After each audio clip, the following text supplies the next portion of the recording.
According to ancient legend, there lies a place shrouded in mystery and dread, known as the Seven Gates of Hell.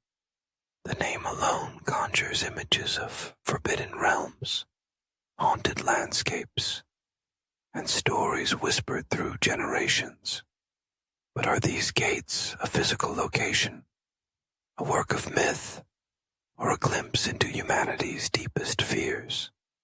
To understand, we must journey through history, folklore, and science, exploring the tangled roots of this chilling legend. The tale of the Seven Gates of Hell finds its most notorious footing in the rural countryside of York County, Pennsylvania.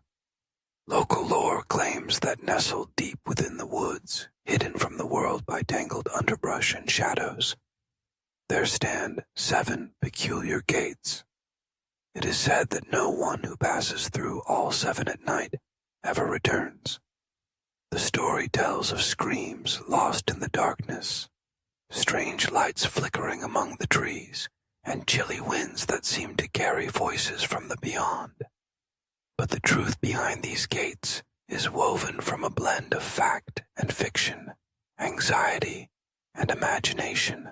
The legend gained particular popularity in the mid-20th century, captivating the minds of thrill-seekers and ghost hunters. 2 main variants of the story circulate in York County. The first centers around a remote asylum, supposedly constructed far from prying eyes, to house the most dangerous or disturbed minds. One fateful night, disaster shatters the silence. A great fire erupts, engulfing the asylum in flames, releasing its unfortunate inhabitants into the dark forest. The frantic and the lost, they scatter among the trees, their tragic fate forever linked to the land. Locals speak of the 7 gates built as containment, each meant to slow the escape of the lost souls, and now standing as silent sentinels to the past. The second variant weaves a different thread, a reclusive and eccentric doctor, perhaps a madman, who built a series of bizarre gates on his large estate. These gates, some say, were meant for his personal security, or to control access to his land. In this version, the gates hold no supernatural power themselves, but over time, as stories merged and aged, their purpose became darker, their meaning more sinister. As chilling as these stories might be, the truth is more mundane. No records confirm the existence of such an asylum, nor do historical surveys reveal 7 gates lurking together in the woods. While fragments of old ironwork, forgotten roads, and crumbling ruins can be found in the forests near York, they speak more of Pennsylvania's agricultural history and abandoned estates than portals to the underworld. Yet, for many, this lack of evidence only deepens the mystery, because what could be more alluring than a legend that resists being pinned down by fact? But the 7 gates of hell are not confined to Pennsylvania. The notion of gateways to other worlds, whether to paradise or punishment, echoes throughout global culture. From the river Styx of Greek mythology, across which the dead are ferried into Hades, to the Hindu gates of Naraka, from Dante's Inferno, with its own series of descending circles, to the mythic doors of the underworld in ancient Sumerian texts, humanity is unmistakably fascinated by the concept of thresholds between life and death. The known and the unknown, archaeologists and historians trace the symbolism of gates and doorways through ancient ruins and mystical sites, places where the material and spiritual worlds are believed to intersect. At Stonehenge, Ireland's New Grange, or the temples of Egypt, entryways are positioned with cosmic precision, aligned with stars or solstices, marking moments when another world feels closer than our own. But unlike these sacred gates, the 7 gates of hell serve as a warning, a challenge, and a test of mortal courage, or perhaps mortal foolishness. What, then, draws people to the idea of the 7 gates? On one level, such legends are a form of communal storytelling, a way to cope with the terrors that lurk in the wild darkness, and to make sense of the unpredictable forces of nature.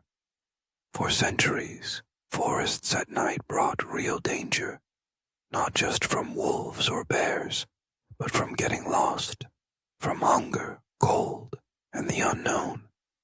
By telling stories of haunted places, of forbidden borders and cursed lands, communities warn their young to tread carefully, or not at all. Yet, on another level, these stories are invitations to step into the unknown, to test one's bravery, or to understand one's own fears. The strong allure of the 7 gates lies in the very challenge. Would you dare to seek them out? Would you walk the darkened woods, passing gate after gate, uncertain whether legend might transform at any moment into terrifying reality? Despite the warnings, adventurers and skeptics alike have wandered the Pennsylvania woods in search of the mythical gates. Some report finding rusted fences, long-forgotten cattle barriers, or the remains of old farmsteads. Others claim strange experiences, unaccountable chills, eerie noises, peculiar flashes of light. Yet whether these are tricks of the mind or hints of something unexplainable, the legend persists, fueled by fear, curiosity, and the irresistible power of a good story. Over time, the legend has transformed. The 7 gates have appeared in horror films, novels, and even video games, each retelling breathing new life into the old myth, reshaping it for a new generation. Artists render the gates as twisted archways of iron, overgrown with thorns. Others imagine them shining, incorporeal, pulsing with otherworldly energy. For some, they are portals to hellish torment. For others, elaborate metaphors for trials of the human soul. But perhaps the most enduring mystery of the 7 gates of hell is what they reveal about ourselves. At their heart, they are not really about places or things, but about the thresholds we all face in life, the decisions, the risks, the moments when we step from light into darkness, from safety into uncertainty, in pursuit of knowledge or adventure, redemption or escape. We may never find 7 Gothic gates in the Pennsylvania woods, but we all encounter moments when we must choose to cross frightening boundaries. In the end, whether the 7 gates of hell exist as wood and iron, as smoke and mirrors, or as echoes in the imagination, their story continues to capture us. The deeper we delve into their legend, the more we realize that every community, every culture, and every living soul builds its own gates, defining the boundaries of what we dare to explore and what we choose to leave in shadow. So the next time you hear a story whispered of haunted gates or cursed places, remember, it is not just a tale of horror, but a reminder of the unending human search for meaning, challenge, and wonder at the very edge of the unknown.